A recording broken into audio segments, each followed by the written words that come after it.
Nah, kembali lagi di podcast kita, yaitu podcast Denai, yaitu Dela. Maya. Nah, tapi sebelum itu kita perkenalan dulu nggak sih kita ini Banget. sebagai moderator di podcast ini. Nah, kenalin, nama aku Fidela Asrafodomi, NIM aku 120. Nama aku Nadia Olya dengan NIM 114. Nah, jadi kali ini di podcast kita ini kita akan bahas tentang apa sih superflu itu dan apa dia mirip sama influenza atau sama corona. Jadi nanti kita lihat di podcastnya ya. Tapi sebelum itu, Kita kedatangan tamu spesial nih. Kebetulan tamunya juga ini satu fakultas dengan kita, satu jurusan juga. satu kelas juga. Betul banget. Langsung aja nggak sih kita undang mereka? Ya, jadi kita akan undang 4 narasumber untuk kasus kali ini. Halo guys, nama aku Fatina Widianto. Aku dari Prodi Gizi dengan NIM 116. Mana? Halo guys, aku Sarah Sudia Ramadhani dari Prodi Gizi dengan NIM 124. Halo teman-teman, perkenalkan saya Rita Tiga Sapukti. NIM saya 133. Halo teman-teman, kenalin ya kamu kayak Abdullah, NIM 95. Salam kenal semuanya. Halo semuanya. Hai. Kita kalau ngobrol santai, kita mau bahas mulai dari apa sih sebenarnya superflu itu, terus kenapa bisa seperti nyebar, terus yang dampaknya tuh apa sih ke tubuh kita itu.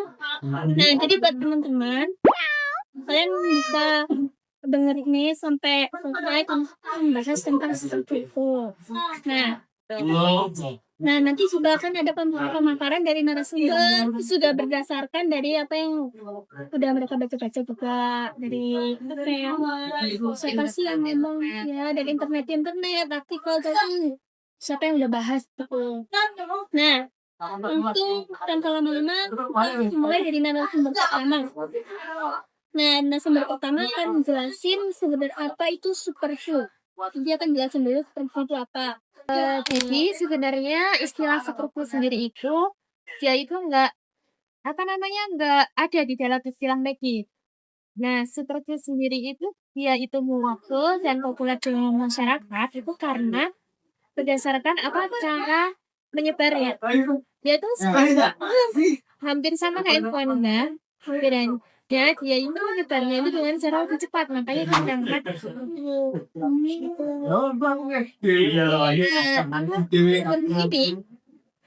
dia itu kayak dia kalau ada satu orang yang terinfeksi bisa ketika dia diperiksa, nah bisa ada dua sampai tiga atau mungkin lebih orang yang kayak ikut ketularan. Katanya ini nggak sih, katanya sekali bersin bisa nular sampai 5 orang. Nah iya. Berarti kalau sama flu biasanya tuh kalau berdasarkan tingkatnya itu dia lebih takut atau lebih gimana gitu?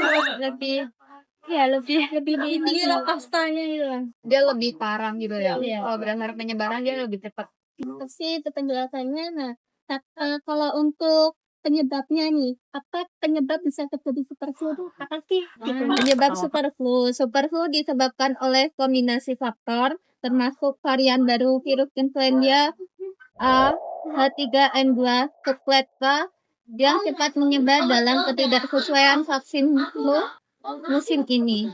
Virus influenza terus berevolusi dengan subclat B yang lebih menular dan menyebabkan gejala berat, terutama pada anak-anak, remaja, dan lansia. Apa aja sih gejala-gejalanya gitu?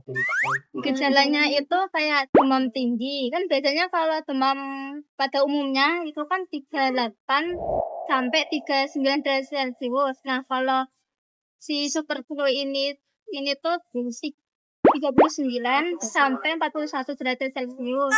Terus juga tenggorokannya tuh merasa banget berat, terus batuk kering juga. Kayak radang gitu ya. Ya, kayak radang. Tadi kan dari yang kalian jelaskan nih, ada nggak sih perbedaannya antara flu ini dengan flu yang biasa pada umumnya? Ada. Nah, flu biasa, kan ini kan virusnya beda nih, flu biasa sama superflu.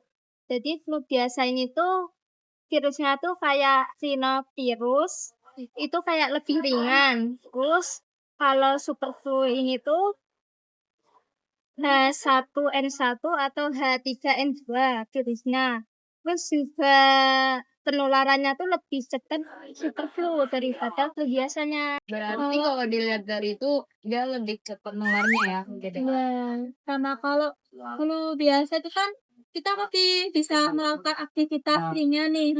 Nah, kalau yang super flu tadi itu tuh kayak penyerangannya ya tadi yang dibilang lebih cepat, kayak lebih agresif gitu loh. Dampak dari super flu ke tubuh kita itu tuh apa?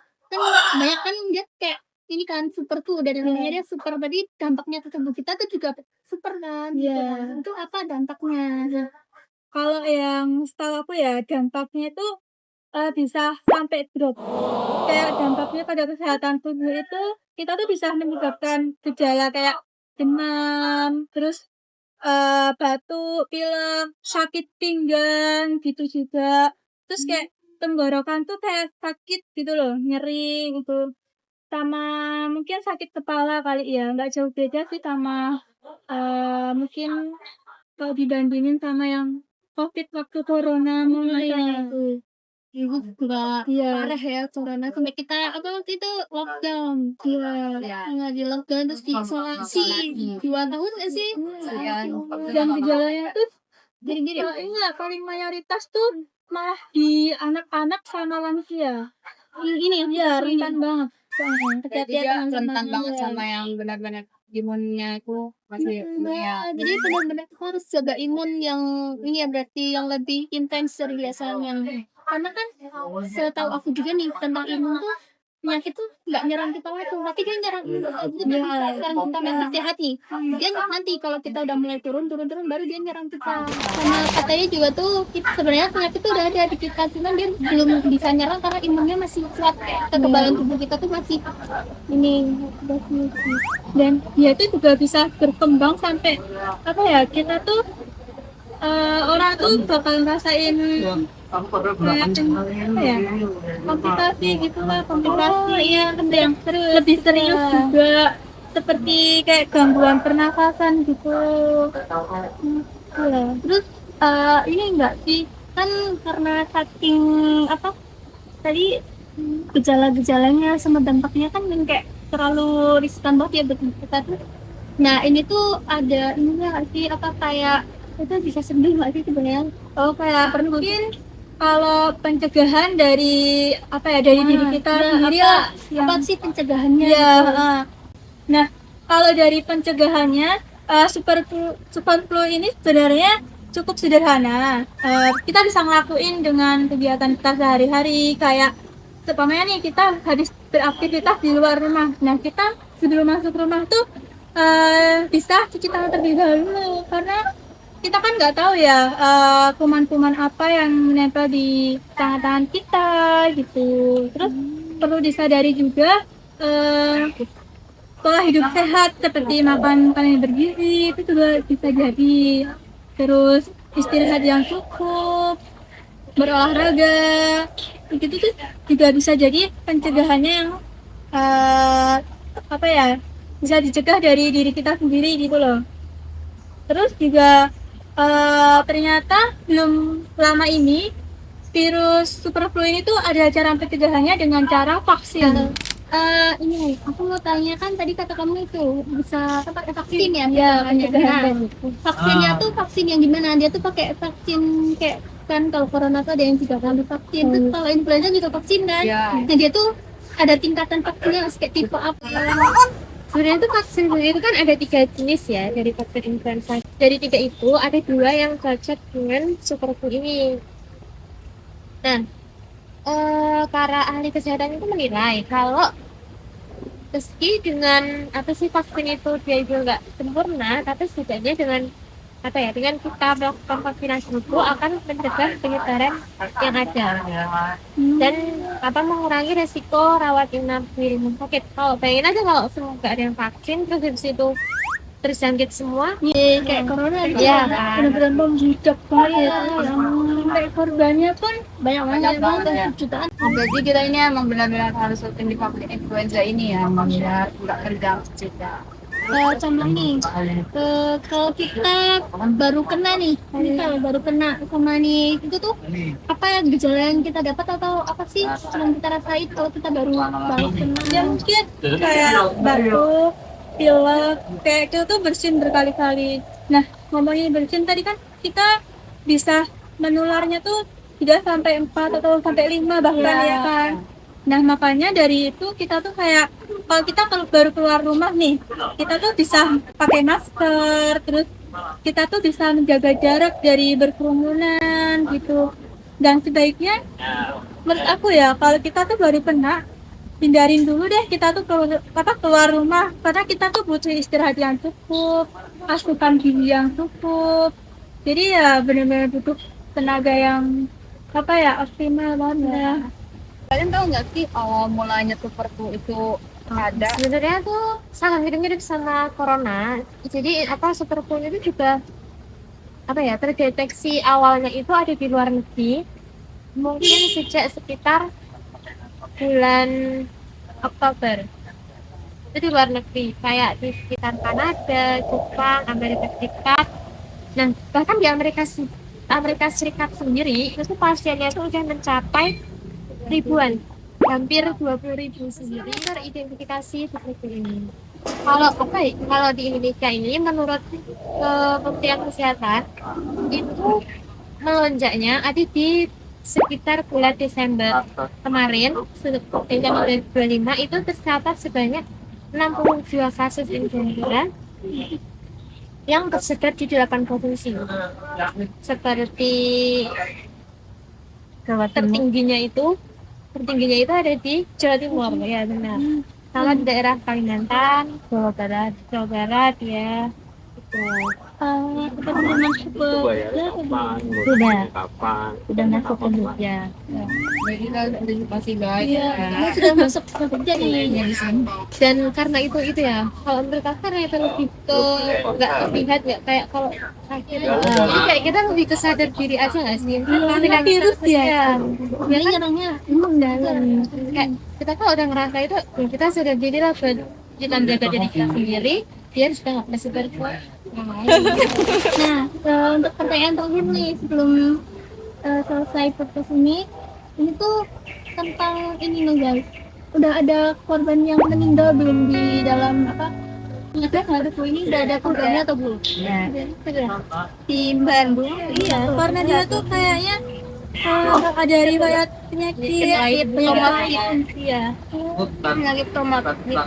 Ingin dia kalau karena dia Dia yang diserang imun kemudian dalaman dia. Berarti orang yang udah punya penyakit dari bawahnya ini rentan banget buat Apalagi yang itu loh yang punya autoimun itu kayaknya lebih rentannya lebih tinggi. menyerang imun juga. Ya.